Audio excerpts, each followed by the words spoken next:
I could feel my chest tightening, a heavy pressure building behind my ribs as I stood in the shadow of the server racks at the back of the boardroom. I was watching the culmination of 6 months of my life, my sleepless nights, my coding breakthroughs, and my technical solutions being presented by people who could not even explain the difference between a simple database query and the complex predictive model we were selling. Roger Bradley, my department director, stood at the front of the room with a wide, self-satisfied grin, gesturing at the projection screen as if he had personally written every single line of the algorithms. He kept talking about how our team at Helios Innovations had developed this revolutionary approach, making sure to look at everyone in the room except me. My name is Lawrence Vance. I am 48 years old, and until that afternoon, I had spent 8 long years at this company, believing that dedication and high-quality work would eventually be recognized on their own merits. I was the senior software architect at Helios, a role that often meant I was the guy who fixed everyone else's disasters while staying out of the corporate spotlight. The Meridian contract was the largest opportunity our firm had ever pursued. It was a $5,800,000 project to develop an artificially intelligent supply chain management systems designed to optimize international logistics and save the client tens of millions of dollars annually. When the project description first arrived, none of the other senior developers wanted to touch it. It was too complex, the math was unproven, and the timeline was absurdly tight. Roger had practically thrown the project folder onto my desk during a staff meeting, telling me to see if I could make sense of the mess because the company could not afford to lose the bid. My colleagues had exchanged silent, relieved glances, clearly thinking that I was being set up for a massive failure. But I did not fail. For 6 months I lived and breathed that system. I canceled my annual vacation, missed my nephew's high school graduation, and worked through a severe case of bronchitis, coughing in my cubicle long after everyone else had gone home. I built the architecture from the ground up, solving optimization hurdles that industry experts had written off as impossible. The night I finally cracked the routing algorithm, reducing shipping latency by 41%, I was completely alone in the building. It was 2:17 in the morning. I remember calling my sister Sarah Vance, my hands shaking with pure excitement as I tried to explain what I had achieved. She did not understand the math, but she understood the relief in my voice. She told me that the company would finally have to acknowledge my value. But as the final presentation approached, the dynamics in the office began to shift. Roger started scheduling alignment meetings that somehow never appeared on my calendar. Gerald Thorne from Business Development began asking me detailed questions about my architecture, and Clara Shields, who had not contributed a single line of code, was suddenly assigned to review all my deliverables.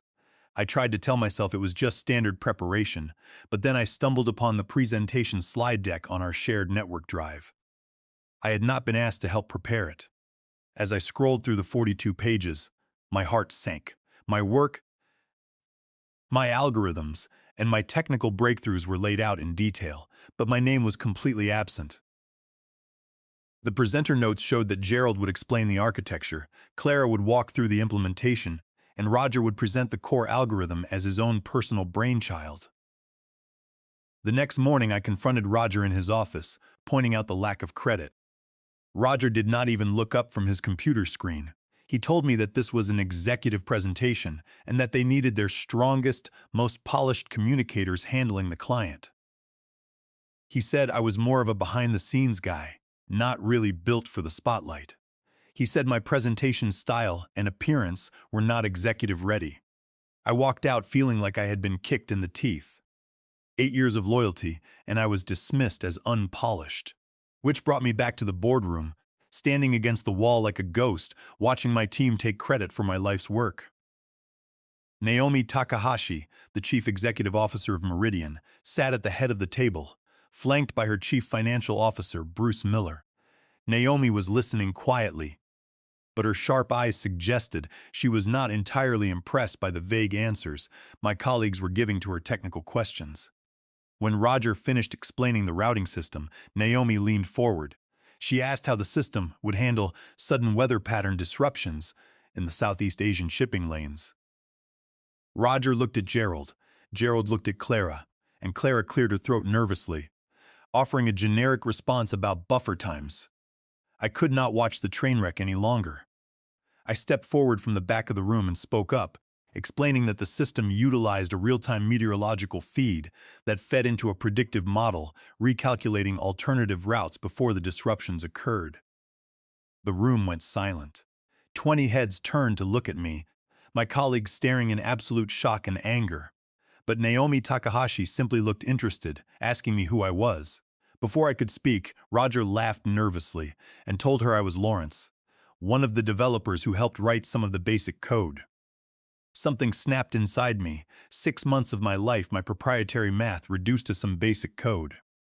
I walked straight to the front of the room, looking Naomi dead in the eye, and told her that I was the sole architect who had designed and written every line of the system. I could feel the heat radiating from Roger's face as he stood next to the presentation screen, his knuckles white against the edge of the conference table. The silence in the room was absolute, broken only by the hum of the overhead projector. I stood my ground, refusing to let my gaze waver from Naomi Takahashi. I explained to her that the core routing algorithm was based on my own independent research, a paper on adaptive supply chain dynamics, that I had published years before joining Helios.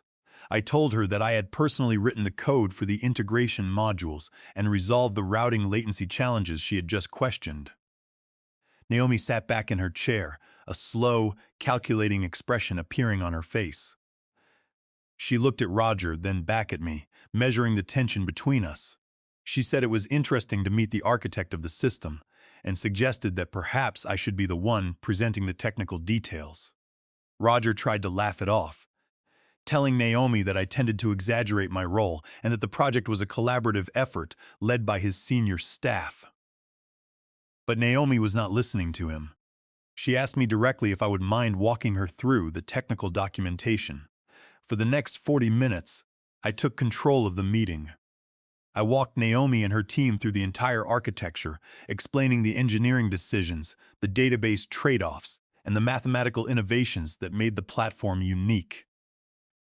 I answered every question with the absolute confidence of a man who knew every line of code because he had written them. I went into detail about the indexing strategies, the data partitioning, and the real-time failovers, showing how we prevented memory leaks and system crashes during high-traffic intervals. Roger, Gerald, and Clara sat in silence, unable to participate because they simply did not understand the underlying technology. When I finished, Naomi nodded slowly, her expression satisfied. She stood up and thanked me for the clarity, then turned to her team and announced that they had seen enough for the day. As the meeting broke up, my colleagues hurried out of the room, Roger casting a glare in my direction that promised severe consequences. But before I could leave, Naomi stepped in front of me and asked me to stay behind for a moment. Once the room was clear of everyone except Naomi and her chief financial officer, Bruce Miller, she closed the door and got straight to the point. She told me that she had been in business long enough to recognize when a company was trying to hide its key talent. She then asked a crucial question: whose signature would be on the technical specifications of the final contract? I admitted that it would likely be Roger's signature as the department director. Naomi shook her head and said that would not be acceptable to Meridian. She insisted that the person who designed the system must sign off on its technical validity, meaning the contract would require my signature. She told me it was a non-negotiable point of accountability for her company, as they could not risk a multi-million-dollar implementation without direct verification from the creator. She handed me her direct business card, telling me to call her immediately if there was any pushback from Helios management regarding this requirement. I walked back to my desk with my head spinning, the weight of what had just happened settling on my shoulders. I knew that I had crossed the line and that Roger would look for any excuse to terminate my employment. That night, I sat in my quiet apartment, looking at the card Naomi had given me. I called my sister Sarah Vances and explained the situation. Sarah was absolutely furious on my behalf, reminding me of all the late nights, the stress, and the health sacrifices I had made for a company that was now trying to erase my existence. She told me that Roger and his favorites had been riding my coattails for far too long, and that this was the perfect opportunity to make things right. She warned me that they would try to pressure me into signing without giving me anything in return and urged me to hold my ground. I realized she was right. I needed to protect myself. I spent the rest of the night drafting a formal agreement and researching my legal options on my personal laptop. I accessed my old time-stamped files of my independent research from 3 years prior to joining the firm. I realized that under the Defend Trade Secrets Act, 18 U.S.C. Section 1836, and federal copyright law, I held significant leverage. The algorithm Roger was trying to sell as Helios's proprietary technology was actually an extension of my pre-existing registered intellectual property. I had registered the copyright for the core module under my own name before I ever signed my employment contract with Helios. If they tried to submit the project without my consent, or if they tried to forge my signature on the technical specifications to bypass my demands, they would be committing a federal offense and violating state forgery laws. The next morning, I dressed in my best charcoal suit, a sharp contrast to the casual shirts I usually wore to the office, ready for whatever they threw at me. I felt a sense of calm strength that I had not experienced in years. Roger stared at me, his mouth slightly open in disbelief. He tried to claim that my signature was just a minor formality and that I would sign as a technical contributor under his department's authority. I did not back down. I pulled the document I had prepared out of my folder and laid it on his desk. I told him my terms were simple: a formal promotion to lead architect, full leadership of the implementation team, and a 15% salary increase to bring me closer to what Gerald and Clara were earning. Roger's face turned dark, and he accused me of trying to extort the company. I told him it was not extortion, but a negotiation. I reminded him that Meridian would not proceed with the $5,800,000 contract without my signature, and that if he chose to terminate my employment, he would have to explain to Naomi Takahashi why the creator of the system was suddenly gone. I explained the legal reality to him clearly. I pointed out that under the Defend Trade Secrets Act, 18 U.S.C. Section 1836, I owned the rights to the core algorithm. If they attempted to package my independent research without a formal licensing agreement, or if they tried to forge my signature on the compliance documents, it would lead to immediate litigation and void the entire contract. I gave him until 5 o'clock that afternoon to review the terms, advising him that if he refused, I would call Naomi directly. I walked out of his office with my heart pounding, terrified of the risk I was taking, but determined to stand up for my worth. I went back to my desk and tried to focus on my work, but my fingers were trembling as I typed. Every time the office phone rang, I felt a jolt of anxiety. I knew that Roger was likely talking to senior leadership in HR, trying to find a way to get around my demands. By noon, I was called into a meeting with Audrey Pearson, the head of human resources, and Roger. Audrey was polite but firm, telling me that while they valued my technical contributions, my demands were highly unusual and bordered on insubordination.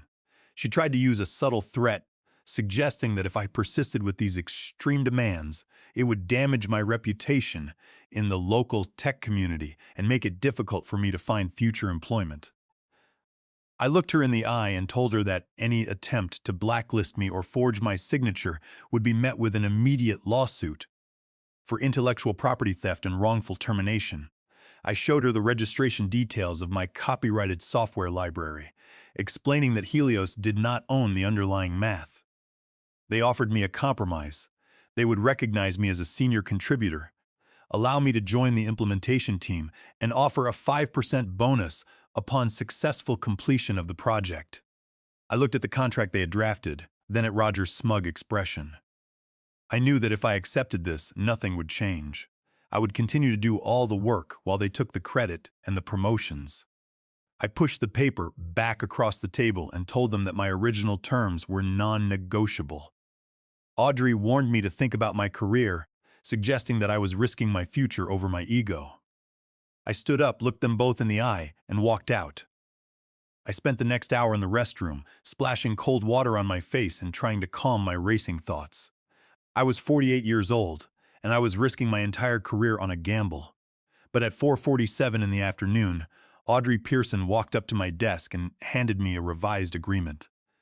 Helios had agreed to my promotion to lead architect and my role as the implementation lead.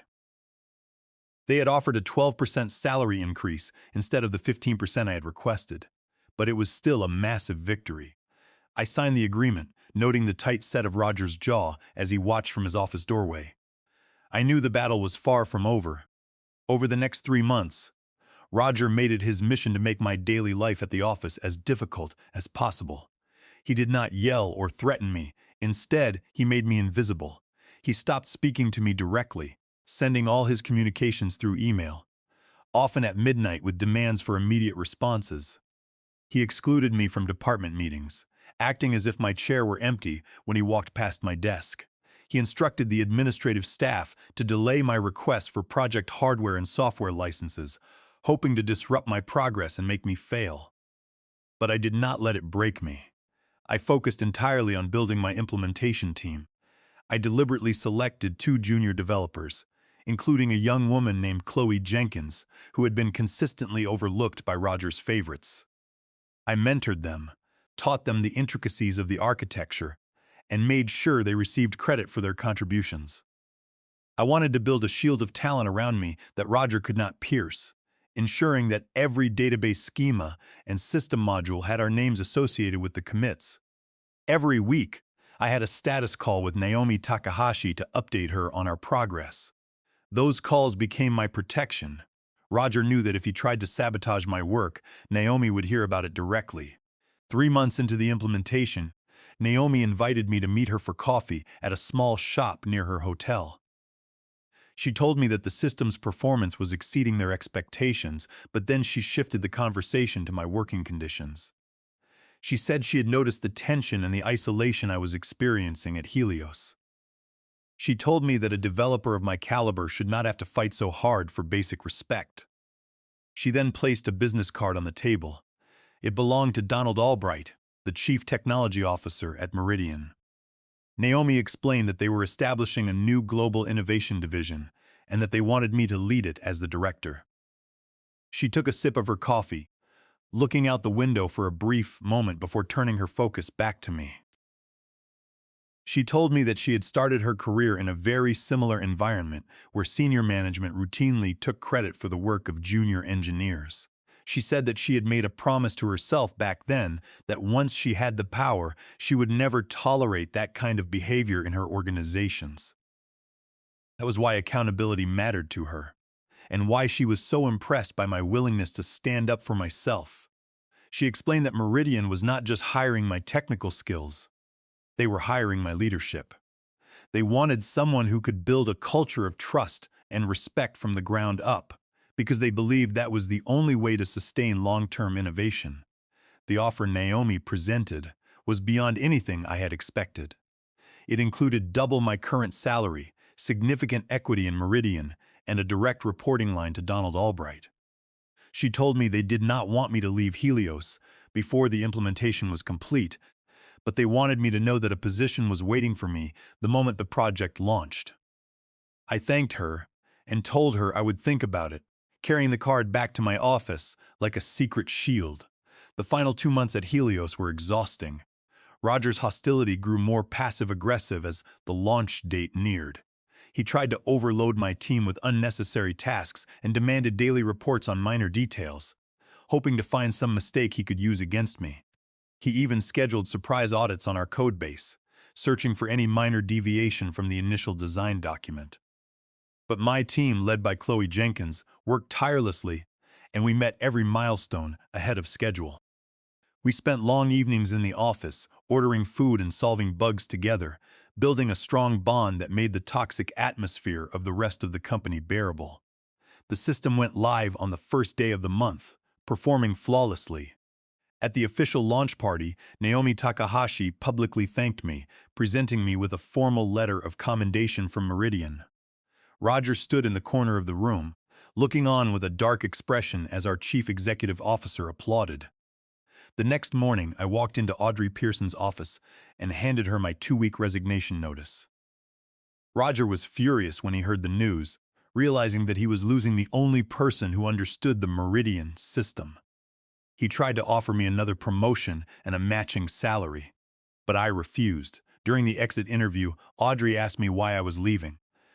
I told her flatly that the company's culture was toxic, that leadership took credit for individual innovations, and that they had created an environment where talent could not thrive. I packed my boxes and walked out of the building without a single word of goodbye from Roger or the other senior managers. 2 weeks later, I started my new role at Meridian. Donald Albright welcomed me warmly, introducing me to the executive team and showing me to our new office space. It was a complete contrast to the cold, hostile environment at Helios. Donald gave me complete freedom to build my division, providing me with a budget for 12 initial positions. I spent that entire afternoon setting up our team's communication channels and drafting our core principles, placing mutual respect and credit sharing at the top of the list. The first person I called was Chloe Jenkins, offering her a senior developer role with a significant raise. Within a month, I had hired 4 key developers from Helios, leaving Roger's department severely understaffed. As the months went on, more employees from Helios reached out to me, looking for a way out of the toxic culture Roger had created. I could not hire them all, but I did what I could to help, referring them to other tech firms in my network and helping them negotiate better salaries. 6 months after my departure, Helios suffered a major blow. They lost their second largest client, a manufacturing firm that chose to end their contract and migrate to a competitor using Meridian's new supply chain platform. The system I had built was now actively drawing business away from the company that had tried to steal it from me. 1 year after I left, rumors began to circulate that Roger's department was in crisis. Projects were running months behind schedule, and their system outages had increased. The executive team at Helios finally took notice, and Roger was quietly demoted from director to a minor administrative role, stripped of his authority and his corner office. 2 years after leaving, I was invited to deliver the keynote address at a national technology conference, speaking on the future of adaptive supply chain systems. As I stood on the stage looking out at the audience of hundreds of industry professionals, I noticed a familiar figure sitting in the back row. It was Roger. Roger looked much older than I remembered, his shoulders slumped as he sat in the crowd. He had been sent to the conference by Helios to study the very technology he had once tried to claim as his own. Our eyes met for a brief second, but I felt no anger, no urge to gloat. I simply gave him a polite, distant nod and continued my presentation. The realization that he no longer had any influence over my life or my career was the ultimate vindication. After the presentation, Chloe Jenkins, who had traveled with me to the conference, congratulated me on the talk. I told her that our success was a team effort and that I was proud of the work she had done. Later that afternoon, a young software engineer named Brenda Kelly approached me, looking nervous as she held a notebook. She told me she was facing a similar situation at her firm, where her senior manager was taking credit for her database designs and database query optimizations. She felt trapped and was starting to doubt her own abilities. I listened to her story, recognizing the same self-doubt and frustration that I had felt for 8 years.